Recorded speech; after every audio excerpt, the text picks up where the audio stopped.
How are you doing today? I'm doing great, and how are you? I'm doing good also. That's good. Let's talk about Dolton. Oh, let's talk. What does this community mean to you? This community means a lot to me. When I moved here, I met a lot of great people, built a really solid bond with the neighbors. And there were times that I could have easily left, but I stayed because I truly love the community and I love my neighbors. It's hard to get good neighbors.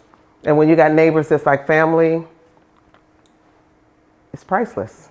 That kept you in this community, the neighbors, the community feel, the family feel. Yes. How long have you lived here? I've been here 17 years now. 17 years. Yes. And what made you choose Dolton out of all the other South Lake communities or the city? What made you come to this location? Well, how I came to this location, well, first through marriage. My husband, his mother, unfortunately, she passed away. She was dealing with some health issues. So in order for us to be able to take care of her, we had to find a house. So we found the home here. We moved her in so we can care for her 24/7. But unfortunately, she had to go into a nursing home, and from there she transitioned.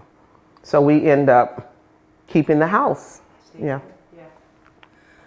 Dolton's in the news a lot lately. When you hear the stories, when you hear about them, you see them, how does it make you feel? It's really disappointing because we have been national news, not for a good thing. It's been a really bad negative thing. And speaking with the residents, talking with the people that live in the village, it's just been so draining. It's been like a nightmare that just won't go away. It's like no matter what you do, it's like I go to sleep, I wake up, and the problem is still here. So it's been a nightmare. But there's so many good things happening in this community, but they're being overshadowed by all the negative news. Yes. Do you think you can change that? Most definitely. I have the personality. I have the wherewithal. Of course I can change it. I jumped in the race to change it. You know, we have to change the narrative. We don't want people to see us that we're just this community that's constantly suffering or living in poverty, because it's far from what the image that has been put out on the internet. You have a lot of working class people here. You have a lot of retired people here. Just on this block alone are working class people. So to put that image out that the average person only makes like $25,000 or $20,000 a year is false. It is an excellent community with good people. We just need a change in leadership that's going to bring the morale back, that's going to build this community back up, make it a place that's happy for the people to live at again. How long did you think about, you know what, I need to be in this race. I need to be, I'm that person. Did it take you long to figure that out? Did you say, you know what, I'm running? Well, actually, some years ago, it just came to me and I was like, you know what, I'm going to run for mayor. And to be honest, I was like, it's going to be either Dolton or Harvey. But I'm like, I'm here in Dolton. And then when all this stuff started to transition, something inside of me said, now is the time. If you don't get in here and fight for the people and fight for what's right, who else will do it? So this is why my hat is in this ring, because I'm truly fighting for the people. I don't have any ulterior motive. I'm not looking for anything to gain. I will see a community that could be great. You know, I live here. I don't like having to go into other communities and taking my resources to them. I like to be able to go downtown and to shop at a store, or to shop at or go to a nail salon, or shop at the pet store, and keep those resources here in the village. You know, once you hit a certain age, you're like, hey, you know, it's all about comfort. And why can't we have this? And I shouldn't have to take my resources over to the neighboring suburb when I can have it right here. So I got in this race to build this community back up. You're running on an independent party. What is the name of your party? It's Rebuilding Dolton. Rebuilding. Why did you choose to run as an independent? Because when I look at the Democratic and the Republican Party, when I do my research and I look at the characters of a lot of these politicians, I don't want any part of it. You know, I'm a free thinker. I like to think on my own. I don't like to be boxed in. I'm a type of girl that thinks outside of the box. You know, don't box me in. There's a lot inside of me, and there's a lot for me to give and offer to the community. So independent is the only way to go. Yeah. There are a lot of issues that, Lori Lightfoot was hired by majority of trustees to look into. A lot of issues that she brought to light. Any of those issues really stick out to you that you think really need to be paid attention to or focused on? Well, definitely the finances. When you look at the deficit and you look at bills not being paid, you look at the mismanagement of money, that is one of the main things that we truly have to focus on. You have to manage your money. You got to budget your money. You got to, you got to live not beneath your means, but you got to live within your means. So that's one of the main issues is the budget and transparency. I hear a lot of people say transparency, but are you really telling us the truth as far as to what's going on with the village? And honestly, I think not. There's a lot that's really going on that the people really don't even know. And it's important to be transparent. When I do things, I like to sit down and say, look, here's the books. This is where we're at. This is what we spent. This is what's coming in. And this is what's going out. And I believe when you have full transparency and you tell the people, then they don't mind getting behind you and rallying with you and being there for you. But you have to really, truly be transparent. You have to. That's the only way it's going to work. Some other issues that residents have talked to me about is Village Hall being closed off. You have that little area. Oh, yeah. You do your business. And then also, it's going on, several months that the police department hasn't had a police chief. Yeah. Especially with the Village Hall. There's days I've had to go take care of business and I feel like, oh God, I'm in a 4x4 box. Like, make this stuff make sense. As far as the police department, we have to get a chief that's going to build the morale of the officers. I've spoken with so many officers and the morality is so low. And I'm a firm believer when you build a morale, you make it a safe space for them to work. And then you have to build the bridge and close the gap between the residents and the police officers. They have to understand one another. And then there's another thing when I talk to officers, they're mentally so frustrated. And this is one of the things we need to do. We need to make sure we take care of the mental health of our officers.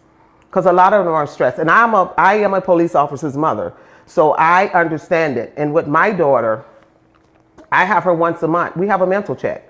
I create a safe space where you can come, you can sit, you can talk about the issues, you can talk about the things that you're dealing with on the job. You get a chance to release. Because a lot of these officers, they go out on the street, they're under so much stress. So by the time they get to that person that they're dealing with, they're just ready to offload their frustration.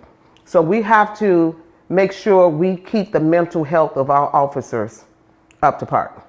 With that in mind, the fire department also, they're working no contract. Again, some of the things you may want to look at when you get in office, yes. But is that something else that you? Oh yes, most definitely. Because if your fire department, your police department, those are the main entities that you want up and running. You want to make sure those guys are taken care of. You want to make sure their pay is correct. You want to make sure their 401ks, all the benefits that come along with it, because they are the heartbeat of the community. If the house catch on a fire and we don't have firemen, we're in bad shape. So the police department, the fire department, those are major entities that must be taken care of. Lori Lightfoot said, her investigation found these things, these problem areas, but she feels, that this community can get back to good government and can right the ship. Is that what you can do? Yes. So today, I actually had a meeting with investors. And I have literally been going hard since I've jumped into this race. And a lot of the investors, they are willing to invest. They're willing to help bring businesses back into this community, but they want to make sure that they're doing it under the right leadership. It's nothing against the other two that has been in office or that's running for office, but they know me, they know of my character. A lot of them have worked with me. They're willing to bet their money on me and help building this community back up. And that's what we need. We know, economics. I mean, it's just like running a household. If you don't have any economics coming in, you can't run the household. So we got to get investors. We got to bring businesses back. When you make it attractive, then you start attracting home buyers. And a lot of these homes need to be put back on the tax brackets. And that's one of the things I have been doing here in Dolton since 2012.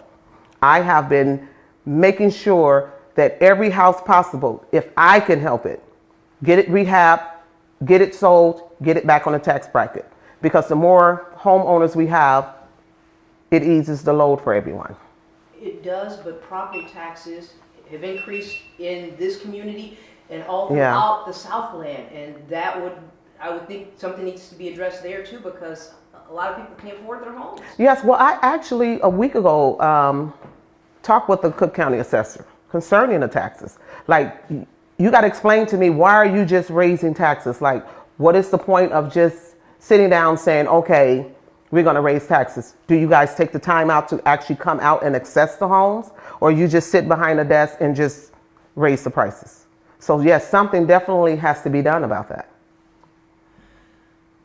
How do you get people to know who you are? Are you door knocking, or how do people get to know you, Casundra? I'm a door knocker. I like to go knock on doors. When I came in this neighborhood, I knocked on every door and introduced myself. Hi, I'm Casundra. I'm your neighbor. Da da da da da da. Let's get to meet. Let's sit and have lunch. I've thrown barbecues. I just, like for the women on the block, I'll throw a tea party. Come on, let me introduce myself so you can get to know me and things of that nature. So I'm a door knocker. I'm a people person. I like to go knock on doors, introduce myself. We were out this weekend and so many people invited us into the house. Come on in. And I'm like, yes, that's my type of thing. Talk to me. Tell me your issues. Tell me what you got going on. What are your concerns about the village? You know, so I'm a door knocker. I got to get, I got to get out there. Internet is perfect. It's, it's fine and good, but it's nothing like that one-on-one contact with the residents. So social media is okay, but you're more that in-person contact. Yes. Because if a Dolton resident says, hey, I want to know more about her, what should we tell them? You should, first of all, I'm a mother, I'm a wife, I'm an entrepreneur, I'm a woman that cares, and I'm just overall a good person. I tell people, get to know me. You get to know me, Regina, you'll be like, oh my God, she is just so cool and down to earth. I mean, I'm the type of person that I will give you the shirt off my back. People will tell you that know me on this block. I have taken in foster kids. I have taken in homeless people. I have let them live in my house. I have adjusted my life to help someone get up on their feet. Those are the type of things that I have done. And I have worked in this community. My hands has literally been on 5 houses in this block. This house right here, when our neighbor passed, I bought the house from the son so it wouldn't just not sit, so it can be back on the tax bracket. I was willing to work extra hours, do whatever I had to do to make sure that this house stayed on the tax bracket. And you did a lot of the work, all the work. You did some of the physical work as well. Yeah, I'm a contractor. I did like 99.9% of the work. I'm that type of girl. You see me like this, but when it's time to work, you see me with the headband, the construction boots on, you see me with the tool belt on. I get in there and I get the job done. Yeah, and that's what I do. April 1st is the election. You're going to be doing a lot of door knocking up until then. Yes.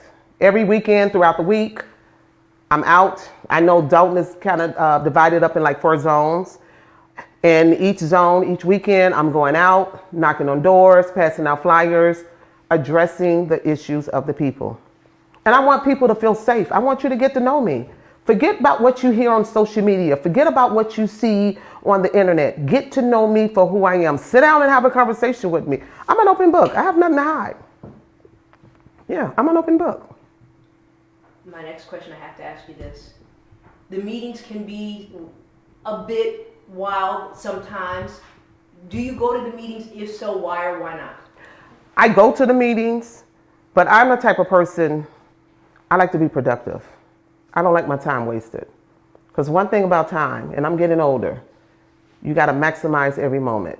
So when I go to these meetings, and a lot of times I feel like they're a waste of time because you get nothing accomplished. So sometimes it's like, I'd rather have a hammer in my hand, or I'd rather have my chef jacket on. I'd rather be producing, So I'll go to the meetings, but when it's not productive, I can find something else to be doing. Yeah, I'd rather come out and cut the grass of the whole block than to be sitting in a meeting and watching them argue and fight back and forth and point the finger, and at the end of the meeting, nothing gets accomplished. And then who suffers? The residents. Finish this sentence for me. Dolton is. Being rebuilt by Casundra Hopson-Jordan and Denasha Harris for the Rebuilding Dolton Party. It's going to be rebuilt. That's my goal. I'm going to rebuild this village. And I am that type of mayor. As I told someone the other day, you will see me out there cutting grass. You will see me out there planting flowers. That's the type of mayor I am. Listen, behind the desk is good, but I'm the type that, listen, if the neighbor or resident called me and said, I need help with something, I'm that one. I'm in the car. I'm there at the house. I'm getting it done. Because that's just the type of person I am. I'm military. You know, we don't just sit around and we go out in the field and we get it done. What branch? Navy. How many years? I was in 6 years. I did 4 reserve and then I finished out, 4 active, and then I finished out with the reserve. I was in doing the Gulf War. Thank you for your service. You're welcome. So after that Gulf War, I'm like, you know, I love my country, but I love me more. Yeah. Well, thank you. No, you're welcome.